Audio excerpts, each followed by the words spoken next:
اور یہ بات ہمیشہ اپنے ذہن میں رکھیں کہ جب بھی سونے کے ارادے سے آپ بستر پہ جائیں تو قرآن مجید کی صورتوں میں سے کوئی ایک صورت ضرور آپ تلاوت فرمائیں۔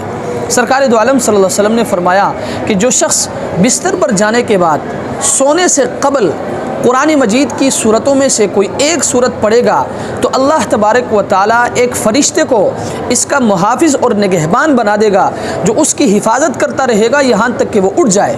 حضرت انس بن مالک رضی اللہ تعالی عنہ سے مروی ہے، وہ فرماتے کہ سرکار دو عالم صلی اللہ علیہ وسلم نے ایک شخص کو وصیت فرمائی اور فرمایا کہ جب بھی تم بستر پہ جاؤ تو سورہ حشر کی آخری آیتیں پڑھو،